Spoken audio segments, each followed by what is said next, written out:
สวัสดีครับผมนายพงศ์พลเพียรศรีนุยอ๋อเรียนอ่ะอยู่ไหนค่อยๆมาตัดต่อคือไปเล่น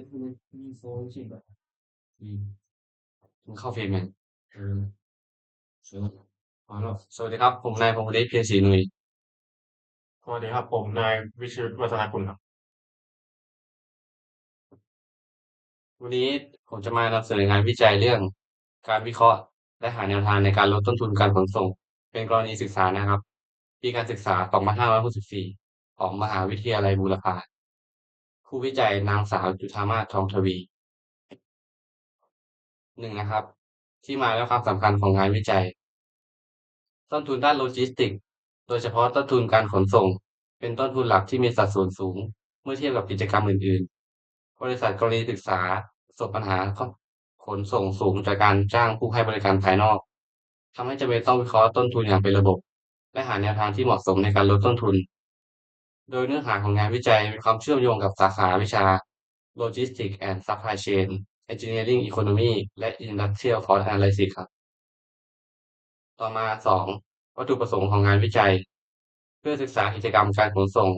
และวิเคราะห์ต้นทุนที่เกิดขึ้นเพื่อหาแนวทางที่เหมาะสมในการลดต้นทุนการขนส่งเพื่อเปรียบเทียบต้นทุนระหว่างการขนส่งเองการจ้างขนส่งและการขนส่งแบบผสมเพื่อเสนอแนวทางการขนส่งที่มีความคุ้มค่าแก่บริษัทกรณีศึกษา3กรอบแนวคิดหรือทฤษฎีที่ใช้การวิจัยอาศัยแนวคิดและทฤษฎีด้านโลจิสติกส์และการจัดการต้นทุนได้แก่ แนวคิดการจัดการโลจิสติกส์และโซ่อุปทานมุ่งเน้นการบริหารการไหลของสินค้าและข้อมูลตั้งแต่ต้นทางจนถึงปลายทางให้มีประสิทธิภาพสูงสุดทฤษฎีที่2ต้นทฤษฎีต้นทุนการขนส่ง Fixed Cost Variable Cost และ Total Cost อธิบายโครงสร้างต้นทุนการขนส่งแนวคิดนี้ถูกนำมาใช้ในการคำนวณและเปรียบเทียบต้นทุน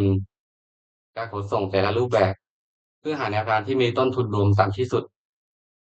3. แนวคิดการขนส่งแบบมิลรันเป็นการจัดการเส้นทางรถคันหนึ่งสามารถส่งสินค้าหลายจุดในเที่ยวเดียวช่วยลดจำนวนเที่ยวลดการวิ่งรถเปล่าประหยัดเวลาและค่าใช้จ่ายในการขนส่ง 4. แนวคิดการวิเคราะห์ความคุ้มค่าและลงทุนและจุดคุ้มทุน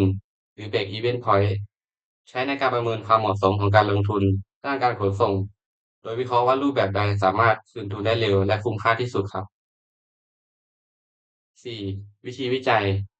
การวิจัยนี้เป็นการวิจัยเชิงกรณีศึกษาโดยใช้การวิเคราะห์เชิงปริมาณมุ่งเน้นการวิเคราะห์ต้นทุนกลุ่มตัวอย่างก็คือบริษัทกรณีศึกษาแห่งหนึ่งโดยใช้ข้อมูลการขนส่งสินค้าในเขตกรุงเทพมหานครและปริมณฑลจากข้อมูลย้อนหลังระยะเวลา4เดือนเครื่องมือวิจัยที่ใช้ได้แก่ข้อมูลเอกสารและรายงานต้นทุนขนส่งของบริษัทกรณีศึกษา ตารางคำนวณต้นทุนการขนส่งแบบจำลองจัดเส้นทางการขนส่งแบบมิวรันเพื่อใช้ในการคำนวณและเปรียบเทียบต้นทุนในแต่ละแนวทาง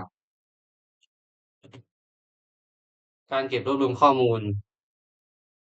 ใช้ข้อมูลทุติยภูมิจากเอกสารภายในบริษัทเช่นค่าใช้จ่ายการขนส่งรายงานการใช้รถข้อมูลเส้นทางการขนส่งและข้อมูลการว่าจ้างผู้ให้บริการขนส่งภายนอกโดยแบ่งเป็นข้อมูลย้อนหลังในช่วงเวลาที่กำหนด การแบ่งข้อมูลใช้คำนวณต้นทุนการขนส่งและเปรียบเทียบเชิงปริมาณโดยแบ่งการวิเคราะห์ออกเป็น3แนวทางได้แก่การขนส่งโดยใช้รถของบริษัทเองทั้งหมดการขนส่งโดยว่าจ้างผู้ให้บริการขนส่งภายนอกและการขนส่งแบบผสมระหว่างการใช้รถของบริษัทและการว่าจ้างภายนอกอืมต่อมาครับข้อ5การวิจัยที่สำคัญผลการศึกษาพบว่าการลงทุนซื้อรถขนส่งของบริษัทควบคู่กับการจ้างผู้รับจ้างขนส่งบางส่วนเป็นแนวทางที่เหมาะสมและคุ้มค่ากว่าการจ้างผู้รับจ้างขนส่งทั้งหมดเนื่องจากแนวทางแบบผสมสามารถเลือกใช้รูปแบบการขนส่งให้เหมาะกับลักษณะพื้นที่ปริมาณงานและความถี่ในการจัดส่งทำให้เกิดความยืดหยุ่นในการบริหารจัดการต้นทุน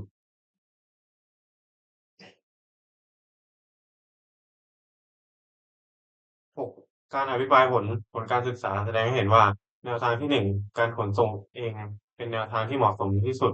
สามารถลดต้นทุนการขนส่งได้ร้อยละ 25.94 เมื่อเทียบกับรูปแบบการขนส่งเดิม การใช้ Milk Run ช่วยเพิ่มประสิทธิภาพการจัดเส้นทางและลดการวิ่งรถตักข้อเสนอแนะครับ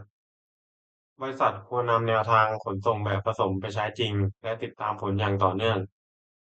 ควรพัฒนาการจัดเส้นทางขนส่งด้วยระบบสารสนเทศหรือซอฟต์แวร์งานวิจัยในอนาคตควรขยายระยะเวลาการเก็บข้อมูลและศึกษาพื้นที่อื่นเพิ่มเติม 8. บทสรุปและข้อคิดที่ได้จากการทบทวนงานวิจัยงานวิจัยนี้สะท้อนให้เห็นว่าการวิเคราะห์ต้นทุนการขนส่งอย่างเป็นระบบและการเลือกกลยุทธ์ที่เหมาะสมสามารถช่วยลดต้นทุนโลจิสติกส์ได้อย่างมีนัยสำคัญข้อคิดสำคัญคือองค์กรไม่จำเป็นต้องเลือกเพียงการขนส่งเองหรือจ้างการขนส่งแต่การผสมผสานทั้งสองแนวทางอย่างเหมาะสมจะช่วยเพิ่มประสิทธิภาพและความสามารถในการแข่งขันในระยะยาว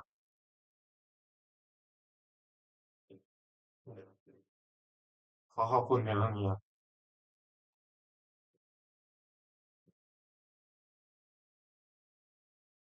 ขอขอบคุณเพียงเท่านี้